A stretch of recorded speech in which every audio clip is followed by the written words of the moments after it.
परमेश्वर के धन्य नाम की महिमा हो। प्रभात मनन के सत्र 2943 में आप सभी का बड़े प्रेम के साथ स्वागत करता हूं। आइए आज के मनन के लिए एक और बार हम पढ़ते हैं प्रकाशित वाक्य 12:6।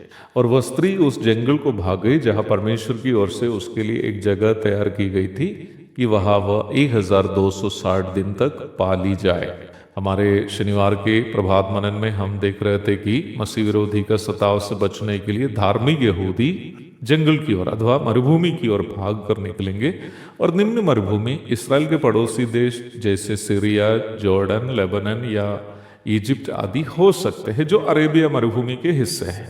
पर यदि आप प्रारंभ में पढ़ी गई पद पर ध्यान से देखेंगे तो आपको एक खास बात समझ में आएगी कि पद में स्पष्ट रूप में एक जगह करके बताया है। Then the woman fled into the wilderness where she had a place prepared by God. स्त्री उस जंगल को भाग गई जहां परमेश्वर की ओर से उसके लिए एक जगह तैयार की गई थी। वो एक जगह कौन सी जगह हो सकती है? बाइबल पंडितों के बीच में इस एक जगह के बारे में अलग अलग विचार है। कई लोगों का विचार यह है कि ये जो एक जगह है जॉर्डन के एक सुनसान पहाड़ी क्षेत्र है जिसका नाम पेट्रा है। बाइबल के कुछ पद इस विचार का समर्थन करती भी है। ईसा पूर्व 400 और ईस्वी 106 के बीच स्थित पौराणिक नबातियन राष्ट्र की राजधानी थी पेट्रा। ये जो पेट्रा है बाइबल में सूचित किए गए एदोम, सैर पर्वत और बोस्रा के इलाकों में आते हैं।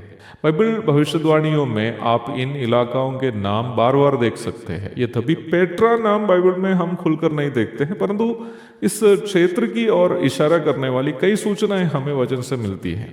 पेट्रा रेगिस्तान के बीच में पहाड़ों से घिरे एक इलाका है जहां पहुंचने का रास्ता बहुत ही सकरा एवं कठिन है।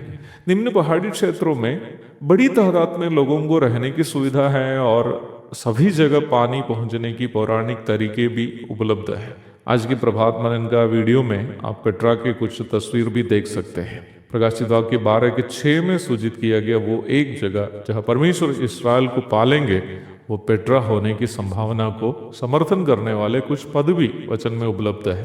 बाइबल पंडितों का माने तो यशायाह 63 की 1, मीका 2:12 आदि पदों में सूचित किया गया बोस्रा जॉर्डन के वर्तमानकालीन बुसैरा ग्रामीण क्षेत्रों को सूचित करता है जो ऊंचे पथरीले पहाड़ी क्षेत्र है जो पौराणिक पेट्रा से मात्र 48 किलोमीटर दूरी की जगह है। अर्थात पेट्रा, बुसैरा आदि एक ही पहाड़ी क्षेत्र के हिस्से हैं। जब हम दानियल 11:41 पढ़ते हैं हमें एक और सूचना मिलती है कि जिन क्षेत्रों की चर्चा हम कर रहे हैं उन सभी जगह मसीह विरोधी की हमले से बच के रहेगी। हम वहां इस प्रकार पढ़ते हैं, वह शिरोमणि देश में भी आएगा और बहुत से देश उजड़ जाएंगे, परंतु एदोमी, मोआबी और मुख्य अम्मोनी आदि जातियों के देश उसके हाथ से बच जाएंगे। आप दानियल 11:36 से 44 तक के भाग पढ़ेंगे तो वहां मसीह विरोधी के बारे में दी गई भविष्यवाणियां आप देख सकते हैं।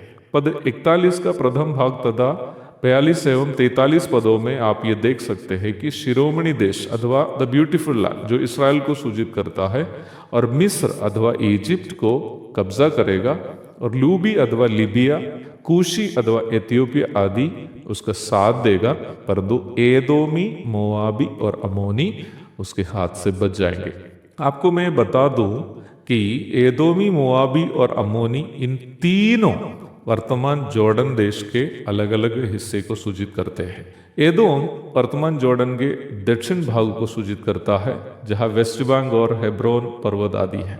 मोआब पश्चिम मध्य जोर्डान के इलाकों को सूचित करता है, जो मृदु सागर अथवा डेड सी के पूर्वी क्षेत्र है। अम्मोनी जॉर्डन की राजधानी अम्मान और आसपास के क्षेत्रों को सूचित करता है। आपको मालूम होगा कि मोआबी और अम्मोनी लोग अब्राहम का चचेरा भाई लूत के दोनों बेटियों से उत्पन्न वंशज है। उत्पत्ति 19 की 37 और 38 पढ़िएगा।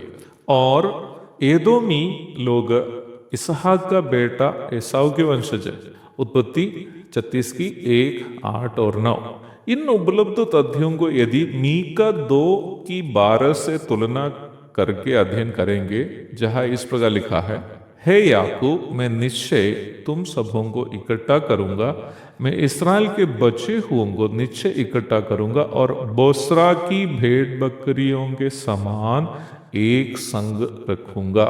तो एक अनुमान संभव है कि महाक्लेश काल में मसीह विरोधी के सताव से बचने के लिए धार्मिक इस्राएल भाग कर जाने वाली वो जगह संभवतः जॉर्डन के पेट्रा क्षेत्र हो सकता है। अब हम कल के मनन में ये देखेंगे कि प्रभु इस्राएल को वहां कैसे पालेंगे।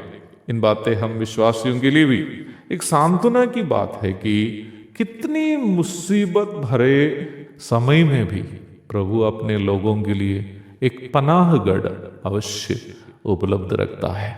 एक और शुभ दिन की धन्य कामनाओं के साथ आज का मनन में यह समाप्त करता हूं। प्रभु आप सबको आशीष दे। आमीन।